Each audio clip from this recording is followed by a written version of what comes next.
Hello guys. सो आज हम पढ़ेंगे कंसंट्रेशन टर्म्स के बारे में। इसमें सबसे पहली टर्म आती है आपके पास मोलैरिटी। मोलैरिटी, इसको अगर डेफिनेशन देखें तो डेफिनेशन क्या है? It is defined as the number of moles of solute present in 1 litre of solution. Formula अगर इसका देखें, इसको हम रिप्रेजेंट करते हैं कैपिटल एम से। फॉर्मूला इसका आ जाएगा number of moles of solute divided by volume of solution. और जो सॉल्यूशन की वॉल्यूम है वो आपको लेनी है लीटर में, यूनिट्स होंगे इसके लीटर, और ये क्या है? मोल। तो यूनिट्स क्या हुई इसकी? मोलैरिटी की, मोल पर लीटर, या फिर हम रिप्रेजेंट कर सकते हैं इसको कैपिटल एम से, या फिर हम क्या यूज कर सकते हैं? मोलर। ठीक है। एग्जाम्पल के लिए, एग्जाम्पल देखो इसका, जैसे आपको कहीं पे लिख के दिया हुआ है 2 molar sodium hydroxide solution, 2 molar sodium hydroxide solution.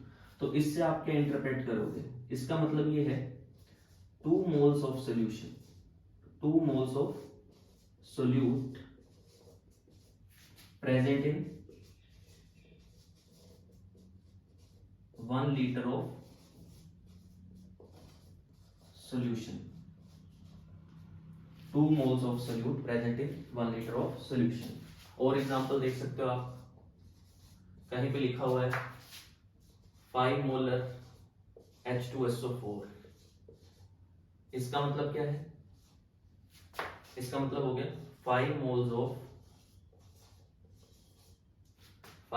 Of H2SO4 present in 1 litre of solution. तो यही थी डेफिनेशन। क्या? It is defined as the number of moles of solute, number of moles of solute present in 1 litre of solution. तो 5 molar solution का मतलब क्या हुआ? 5 moles of H2SO4 present in 1 litre of solution. तो question देखते हैं molarity का। पहला क्वेश्चन दिया हुआ है, what will be the molarity of solution when is added to 10 gram of calcium carbonate to make 100 ml of solution। तो given क्या है? आपको वॉल्यूम्स गिवन है सॉल्यूशन की, कितनी है? 100 ml। आपको और क्या गिवन है? सोल्यूट का वेट गिवन है।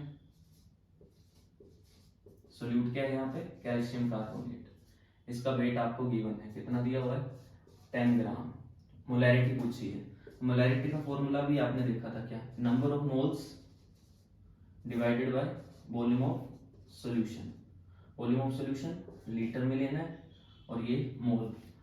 तो वॉल्यूम ऑफ सॉल्यूशन 100 ml, और 100 ml को मैं क्या लिख सकता हूँ? कन्वर्ट कर दूं तो 0.1 लीटर। अब नंबर ऑफ मोल्स निकालने हैं आपको। नंबर ऑफ मोल्स निकालने का फॉर्मूला आपको पता है, क्या होता है? Given weight divided by molecular weight, given weight divided by molecular weight. तो number of moles of solute, solute का वेट कितना है? 10 ग्राम। और कैल्शियम कार्बोनेट का मोलिकुलर वेट कितना होता है? 100 ग्राम पर मोल। तो ग्राम से ग्राम कैंसिल, मोल ऊपर आ जाएगा। कितना आ जाएगा ये? 0.1 मोल। ठीक है। अब कैल्शियम कार्बोनेट मोलिकुलर वेट कितना होता है? 100। किसी को मोलिकुलर वेट निकालने में दिक्कत है तो सिंपल सा कैसे निकालेंगे मोलिकुलर वेट? कैल्शियम कार्बोनेट में जितने भी एटम है, कौन कौन सा एटम है? कैल्शियम, कैल्शियम का atomic weight plus carbon, carbon का एटॉमिक वेट प्लस ऑक्सीजन। कितने ऑक्सीजन के एटम है? 3। तो 3 ऑक्सीजन का एटॉमिक वेट। कैल्शियम का कितना होता है? 40। कार्बन कितना होगा? 12। और ऑक्सीजन का होता है 16। तो इसको आप टोटल करना, कितना आएगा? 100 AMU लिख दो। AMU एटॉमिक मास यूनिट, या फिर और क्या होती है? 100 AMU को हम ग्राम पर मोल भी लिख सकते हैं। ठीक है, तो फॉर्मूला इंपुट कर दो। मोलैरिटी का जो फॉर्मूला था आपके पास क्या था, number of moles of solute कितना है आपके पास 0.1 मोल, वॉल्यूम ऑफ सॉल्यूशन कितनी है 0.1 लीटर, मोल पर लीटर, मोलर 0.1 तो कितना आ जाएगा 1 मोलर सॉल्यूशन, तो मोलैरिटी क्या होगी 1 मोलर। ठीक है, next concentration term is molality. Molality, molality को हम डिनोट करेंगे स्मॉल m से। बिल्कुल सिंपल है, जैसे आपने मोलैरिटी पढ़ी थी, मोलैरिटी में क्या देखा था, it is defined as number of moles of solute present in 1 litre of solution. Same molality भी है, मोलैलिटी में आपको बस एक चीज बदलेगी, इसकी डेफिनेशन अगर देखो तो डेफिनेशन है it is defined as the number of moles of solute present in 1 kg of solvent, 1 kg of solvent. तो फॉर्मूले की टर्म में लिख देते हैं, डेफिनेशन लिख के बार बार आपको बोर नहीं करूंगा। तो क्या आ जाएगा formula, number of moles of solute, number of moles of solute divided by weight of solvent,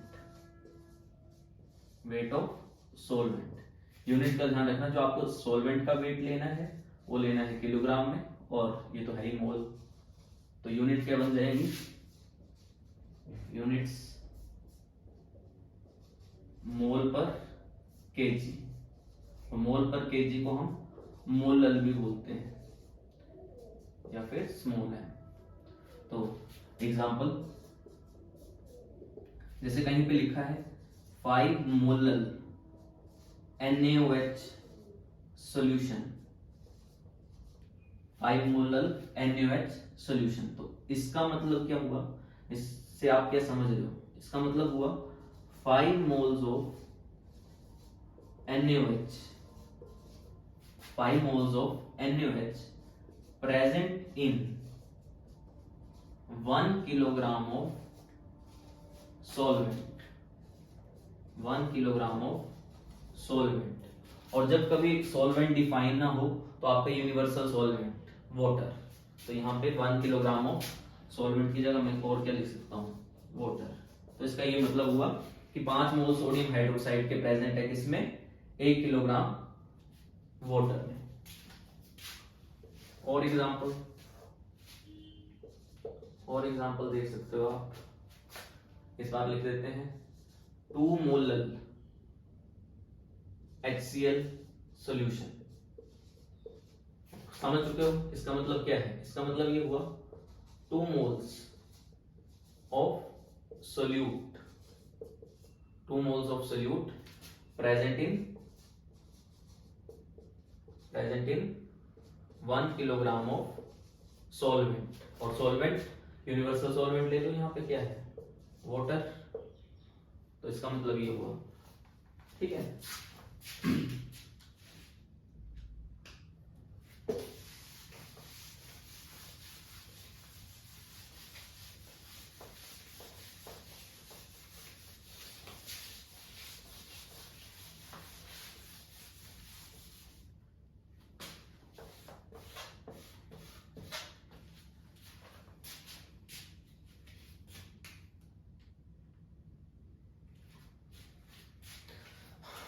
so next concentration term is normality।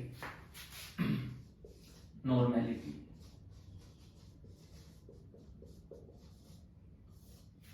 normality इसको रिप्रेजेंट करेंगे n से। इसकी definition, it is defined as number of equivalents of solute present in 1 litre of solution. जैसे molarity था, molarity में क्या था number of moles of solute थे, यहाँ पे क्या रहेगा number of equivalents of solute, बाकी सारी चीज आपकी सेम रहेगी। तो फॉर्मूले देख सकते हैं, इसका क्या फॉर्मूला हो जाएगा, number of equivalent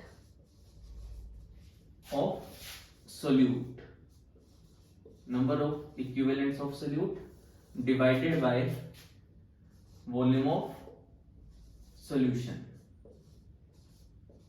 divided by volume of solution. Volume of solution आपने लेना है लीटर में, और ये क्या है, इक्विवेलेंट। तो यूनिट क्या आ जाएंगी नॉर्मेलिटी की, यूनिट्स हो जाएंगी इक्विवेलेंट पर लीटर,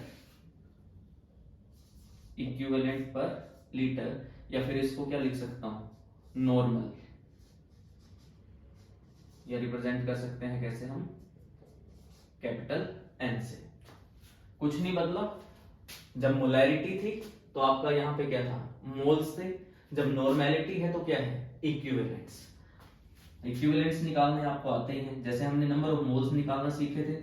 नंबर ऑफ मोल्स का क्या फॉर्मूला था, फटाफट बोलो, नंबर ऑफ मोल्स का फॉर्मूला क्या था, given weight divided by molecular weight, divided by molecular wait. इस केस में क्या है, इक्विवेलेंट्स है, तो नंबर ऑफ इक्विवेलेंट्स निकालने का formula, number of equivalents, number of equivalents कैसे निकलेंगे, given weight divided by equivalent weight, divided by equivalent weight. अब इक्विवेलेंट वेट कैसे निकालते हैं, equivalent weight, equivalent weight is equal to molecular weight divided by valency factor, valency factor, valency factor को represent कर लेते हैं जेड से, valency factor Z से मैंने डिनोट कर दिया। तो इक्विवेलेंट वेट निकालने का फॉर्मूला क्या है, molecular weight divided by valency factor. अब वैलेंसी फैक्टर कैसे कैलकुलेट करेंगे, वैलेंसी फैक्टर, वैलेंसी फैक्टर जिसको हमने रिप्रेजेंट किया था जेड से। एसिड्स के केस में, एसिड्स के केस में वैलेंसी फैक्टर जो होती है उसको हम ऐसे देख सकते हैं कि कोई एसिड कितने H पॉजिटिव आयन दे सकता है जब उसको किसी सॉल्वेंट में हम ऐड कर दें।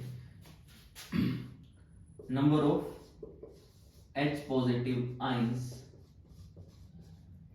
गिवन, जैसे एग्जांपल इसका देख सकते हो आप, HCl है, अगर HCl को आप डिसोशिएट करोगे तो क्या देगा, H positive plus Cl negative, कितने H पॉजिटिव दिए, एक, तो इसके लिए वैलेंसी फैक्टर क्या है, 1। ऐसे ही आप एग्जांपल देख सकते हो H2SO4, इसको पानी में डिसॉल्व कर दो तो क्या मिलता है, 2H positive plus SO4 2 negative, तो यहाँ पे कितने H पॉजिटिव आयन मिलते हैं, 2, तो वैलेंसी फैक्टर कितना हो जाएगा, 2।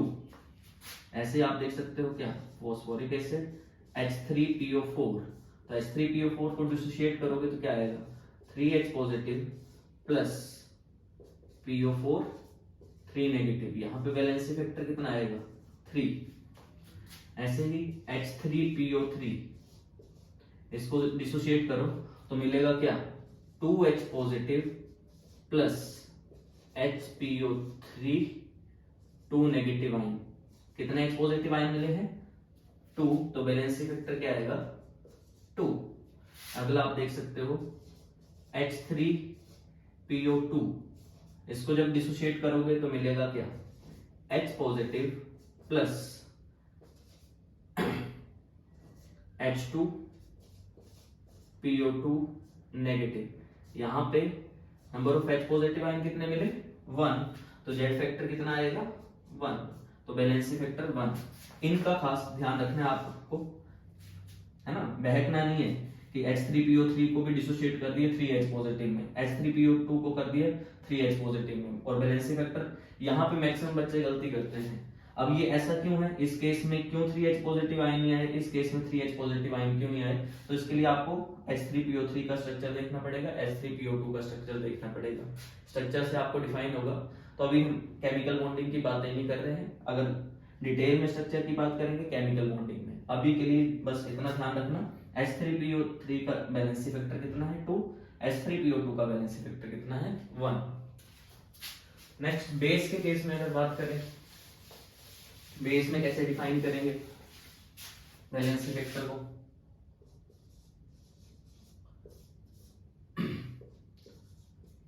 Number of OH negative ions given, कितने OH नेगेटिव आयन दे सकता है वो उसका वैलेंसी फैक्टर हो जाएगा। Example sodium hydroxide, sodium hydroxide को डिसोशिएट करो, क्या मिलेगा? Na positive plus OH negative, कितने OH नेगेटिव हैं? 1, तो वैलेंसी फैक्टर कितना आएगा? 1। कैल्शियम हाइड्रोक्साइड क्या लेगा? Ca2 positive plus 2OH negative, valency factor कितना आएगा? 2। तो बेस के केस में वैलेंसी फैक्टर ऐसे निकाल सकते हो आप, ठीक है। जैसे सोडियम हाइड्रोक्साइड है, सोडियम हाइड्रोक्साइड का मॉलिक्यूलर वेट आपको निकालना हो तो मैंने आपको पहले भी बताया मॉलिक्यूलर वेट कैसे निकालते हैं। किसी मॉलिक्यूल में जितने भी एटम है उन सभी के एटॉमिक वेट को क्या कर दो? ऐड कर दो, तो उसका क्या आ जाएगा? Molecular weight. जैसे सोडियम हाइड्रोक्साइड के केस में अगर इसका मॉलिक्यूलर वेट निकालना हो तो क्या करोगे? सोडियम का एटॉमिक वेट प्लस ऑक्सीजन का एटॉमिक वेट प्लस हाइड्रोजन का एटॉमिक वेट। सोडियम का होता है 23, ऑक्सीजन का कितना? 16 प्लस हाइड्रोजन का कितना? 1, तो ये आ जाएगा कितना? 40। यूनिट रहेंगे क्या? AMU, AMU या फिर इसको AMU को हम और क्या लिख सकते हैं? ग्राम पर मोल। ये तो होता है इसका क्या? Molecular weight. अब मुझे निकालना हो सोडियम हाइड्रोक्साइड का इक्विवेलेंट वेट, तो अभी आपने पढ़ा इक्विवेलेंट वेट किसके इक्वल होता है? इक्विवेलेंट वेट होता है molecular weight divided by valency factor. और सोडियम हाइड्रोक्साइड के केस में वैलेंसी फैक्टर कितना है? 1। मॉलिक्यूलर वेट कितना है? 40, तो 40 डिवाइडेड बाय 1, ये क्या आ जाएगा? 40 इक्विवेलेंट पर मोल। तो ये आपका इक्विवेलेंट रहेगा किस केस में? सोडियम हाइड्रोक्साइड के केस में। ऐसे ही आप बात कर सकते हो किसकी? एग्जांपल के लिए H2SO4 ले लो।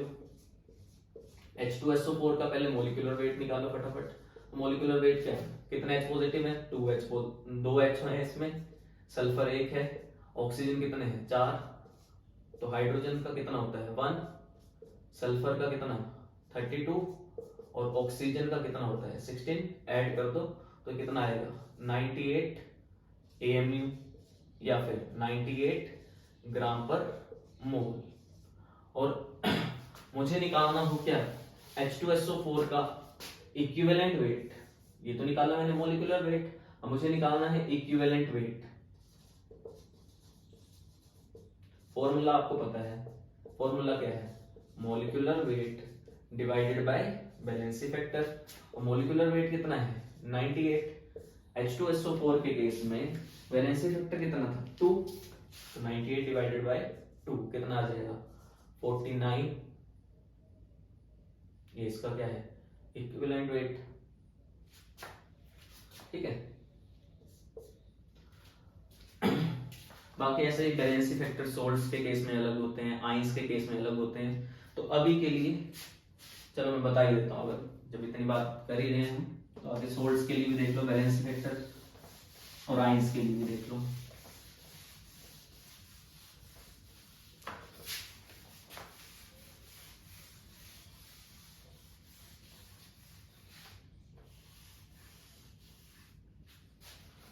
और आइंस, आइंस के लिए वैलेंसी फैक्टर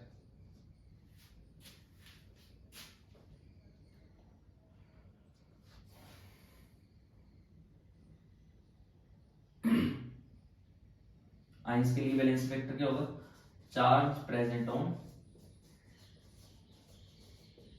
आयन, आयन के ऊपर कितना चार्ज है वो उसका क्या है? Valency factor. जैसे एग्जांपल के लिए आप देख सकते हो PO4 3 नेगेटिव। अगर मेरे से कोई पूछे कि इस आयन का वैलेंसी फैक्टर कितना है तो मैं बोल दूंगा कितना? 3। आयन के ऊपर जितना चार्ज प्रेजेंट है वो उसका वैलेंसी फैक्टर है। सल्फेट के केस में कितना आएगा?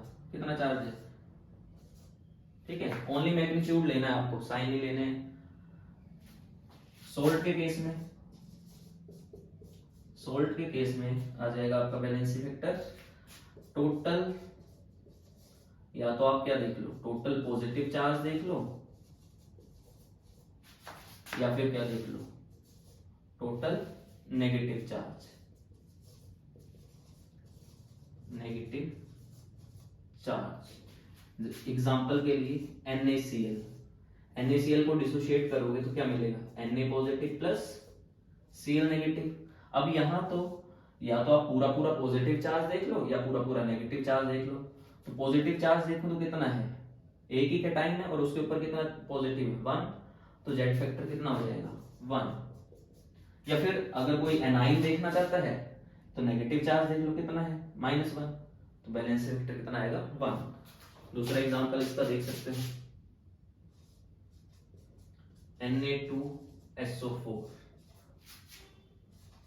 तो क्या मिलेगा 2Na positive plus SO4 2 negative.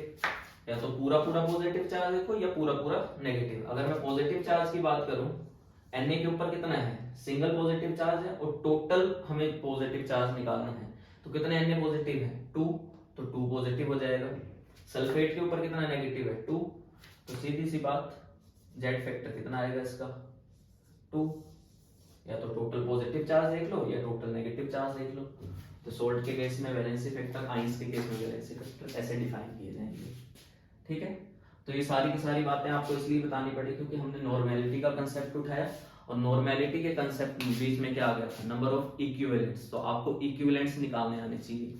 तो आपने इक्विवेलेंट्स निकालने का फॉर्मूला सीख लिया। क्या फॉर्मूला था इक्विवेलेंट्स निकालने का, given weight divided by equivalent wait.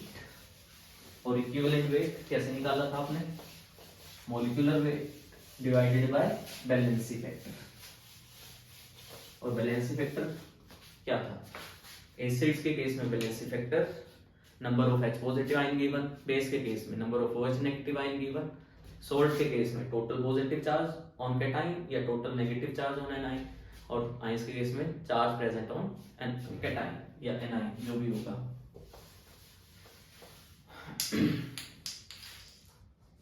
ठीक है, आगे देखते हैं relationship between normality and molarity.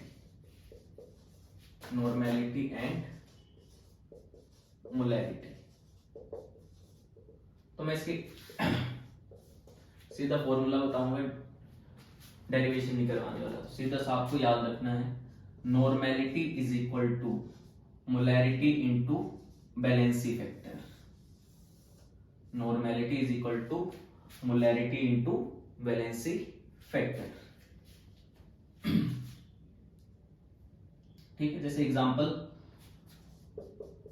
आपको दिया हुआ है 5 molar HCl solution, calculate normality of that solution.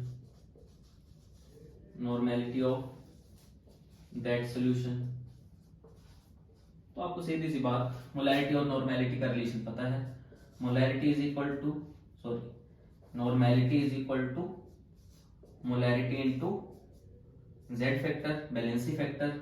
HCl है, अब ये देखा था HCl टूटेगा तो क्या देगा, H positive plus Cl negative. कितने H पॉजिटिव है 1, तो जेड फैक्टर कितना था 1।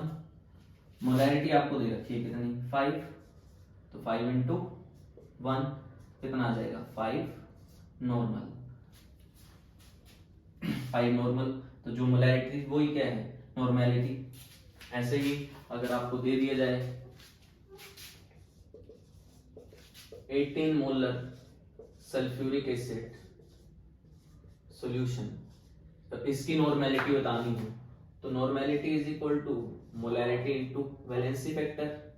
मोलैरिटी कितनी दे रखी है 18, बैलेंसी फैक्टर आपने अभी पढ़ा, आपको आता है कैलकुलेट करने। H2SO4 क्या देगा 2H positive plus SO4 2 negative, तो जेड फैक्टर कितना रहेगा 2, क्योंकि 2H पॉजिटिव आयन है, तो ये आ जाएगा 36 नॉर्मल।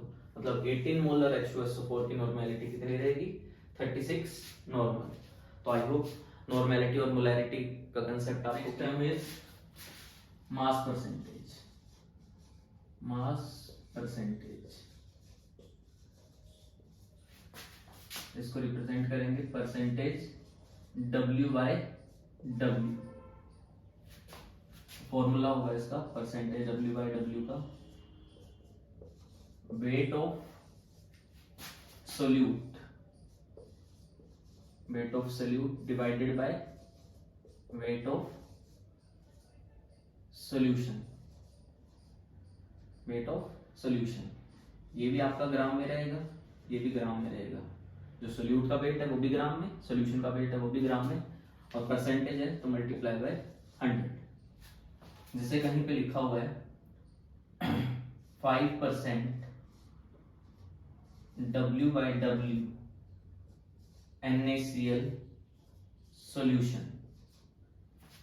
आपको ये चीज डिकोड करने आनी चाहिए। हाँ, कभी कभी ऐसा दिया होगा कि इतना वेट वेट सोल्यूट का वेट इतना है, सॉल्वेंट का वेट इतना है, तो बताओ परसेंटेज वेट बाय वेट क्या होगा या मास परसेंटेज क्या होगी, तो फॉर्मूले से आ जाएगा। बट क्वेश्चन जब भी आप कॉम्पिटिटिव एग्जाम में बैठोगे तो वहां पे ऐसे डायरेक्ट लिख के आ जाता है 5% W/W NaCl solution, calculate the molarity of that solution. तो इस टाइप का मतलब आपको पता होना चाहिए पहले कि ये चीज दी क्या है, इसका मतलब क्या है। तो इसका मतलब ये है 5 gram of solute present in 100 gram of solution, present in 100 gram of solution। तो मास परसेंटेज को डिफाइन करना हो तो डिफाइन ऐसे कर सकते हैं, it is defined as the weight of solute present in 100 gram of solution, present in 100 gram of. इसकी डेफिनेशन यहाँ पे अगर मैं लिख दूं तो डेफिनेशन क्या आ जाएगी, it is defined as the mass of solute, mass of solute present in 100 gram of solution, present in 100 gram of solution. जैसे इसमें 5% W/W, तो आपको समझ आना है क्या 5 ग्राम सोल्यूट, सोल्यूट क्या है यहाँ पे NaCl है, तो 5 ग्राम NaCl प्रेजेंट है किसमें 100 ग्राम सोल्यूशन में। दिया नहीं हुआ है कहीं पे, बस इसी चीज में छुपा के दे दिया कि सोल्यूशन का वेट कितना है, सोल्यूट का वेट कितना है। ठीक है, 5 gram of solute present in 100 gram of solution. Next concentration term आपकी है वॉल्यूम परसेंटेज, वॉल्यूम परसेंटेज। उसको रिप्रेजेंट करेंगे percentage V/V, volume by volume.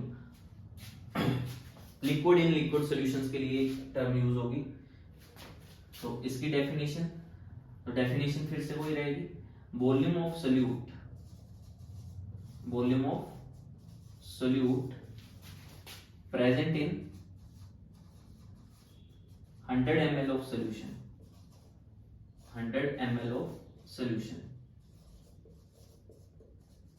100 ml solution में कितना ml सोल्यूट प्रेजेंट है वो आपका क्या है परसेंटेज V/D। फॉर्मूला लिखना हो तो फॉर्मूला बिल्कुल फिर से वैसे लिख देंगे, volume of solution, sorry volume of solute divided by volume of solution. ये भी ml में, ये भी ml में, और परसेंटेज है तो मल्टीप्लाई कर दो 100 से, तो ये आ जाएगा परसेंटेज V/V। जैसे एग्जांपल लिखा हुआ है 20% volume by volume ethanol solution, ethanol solution. तो इसका मतलब क्या हुआ, इसका मतलब है देखो परसेंटेज V/V, हमने क्या डेफिनेशन पढ़ी थी, volume of solute present in 100 ml of solution. तो कितना है 20 ml of ethanol, 20 ml of ethanol present in 100 ml solution, present in 100 ml solution. तो यहां से आपको सोल्यूट की वॉल्यूम पता चल गई, टोटल सॉल्यूशन की वॉल्यूम आपको पता है। कोई आपसे पूछे कि सॉल्वेंट की वॉल्यूम निकालो, सॉल्वेंट की वॉल्यूम क्या आ जाएगी, वॉल्यूम ऑफ सॉल्वेंट,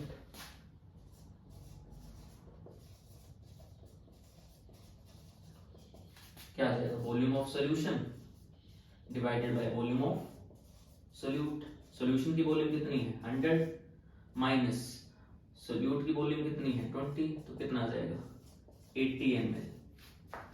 और यहाँ पे सॉल्वेंट क्या होगा, जब मैंने बोला था कि सॉल्वेंट डिफाइन ना हो तो यूनिवर्सल सॉल्वेंट ले लो वाटर, तो आपको वाटर की वॉल्यूम भी पता चल गई, आपको इथेनॉल की वॉल्यूम भी पता चल गई। कितनी सी बात है, बस इतनी सी छोटी सी बात, छोटी बात में आपको ये भी बता दिया कि सोल्यूट कितना है, सॉल्वेंट कितना है, ठीक है। Next concentration term is mass volume percentage,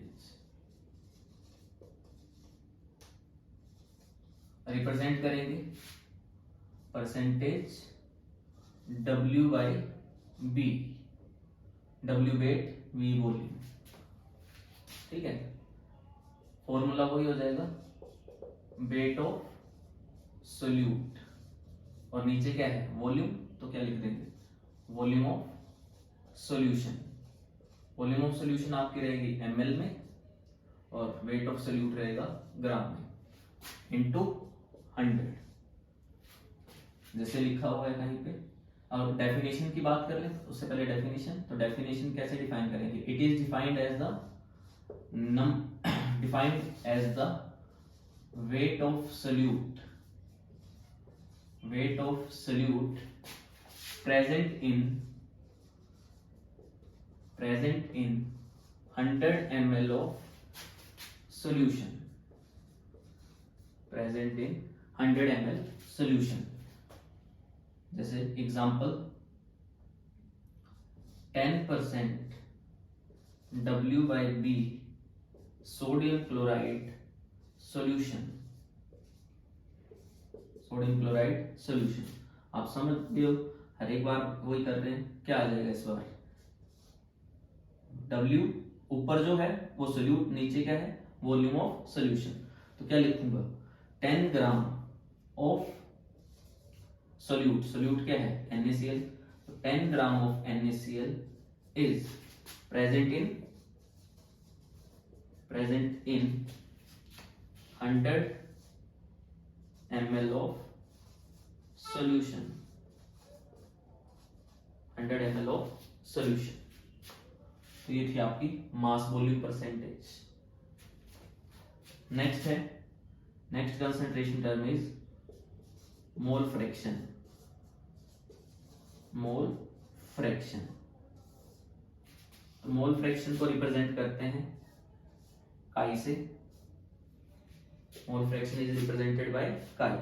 formula है number of moles of solute divided by total moles, total moles, number of moles of solute divided by total moles. जैसे एक सॉल्यूशन है आपके पास, उसमें 3 कंपोनेंट हैं, A component, B component, C component, A component, B component and C component. इसका मतलब ये हो गया, जैसे मान लो कोई सॉल्यूशन है, इसमें NaCl है, वाटर है, इथेनॉल है।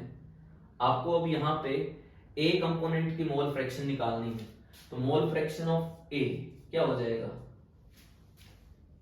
जिसकी मोल फ्रैक्शन निकालनी है उसके मोल्स ऊपर आ जाएंगे, क्या था नंबर ऑफ मोल्स ऑफ ए, मैं नंबर ऑफ मोल्स को स्मॉल m से रिप्रेजेंट कर रहा हूं, divided by total number of moles. तो टोटल नंबर ऑफ मोल्स क्या क्या है, ए भी है, बी भी है और सी भी है। तो ए के मोल प्लस बी के मोल्स प्लस सी के मोल, तो ये मोल फ्रैक्शन होगी किसकी, ए की। ऐसे ही अगर मुझे इसमें बी की मोल फ्रैक्शन निकालनी हो तो क्या आ जाएगा, जिसकी मोल फ्रैक्शन निकालनी है उसके मोल्स ऊपर, तो NB number of moles of B divided by Na plus NB plus NC। ऐसे ही अगर आपको निकालना हो मोल फ्रैक्शन C की, तो किसके इक्वल हो जाएगा, number of moles of C divided by number of moles of A plus number of moles of B plus number of moles of C।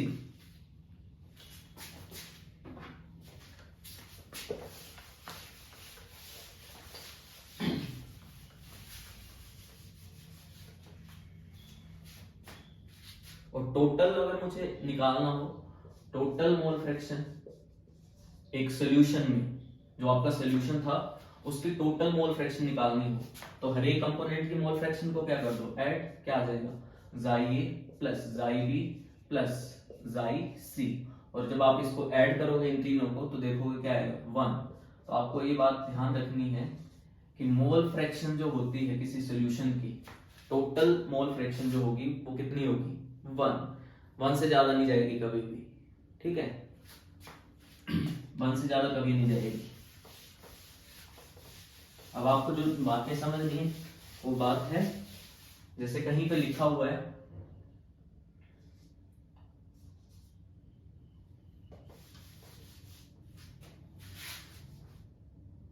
तो मोल फ्रैक्शन टोटल कितनी है 1। एक बात नोट करना, जो मोल फ्रैक्शन होती है, मोल फ्रैक्शन जो होगी किसी भी कंपोनेंट की, मैं टोटल सॉल्यूशन की बात नहीं कर रहा हूं, कंपोनेंट की बात कर रहा हूं, मोल fraction of any component in solution is lie between 0 and 1, 0 और 1 के बीच में ही रहेगी। जैसे मान लो कोई सॉल्यूशन है, वो ऐसा लिखा हुआ है वहां पे 0.2 mole fraction of NaCl solution, mole fraction दे रखी है, ये दे रखा है आपको स्टेटमेंट, तो आपको ये पता है मोल फ्रैक्शन जो टोटल सॉल्यूशन की है वो कितनी है 1। तो इसका मतलब ये होगा, इसको आपने कैसे इंटरप्रेट करना है, इसका मतलब ये है 0.2 mole of NaCl is present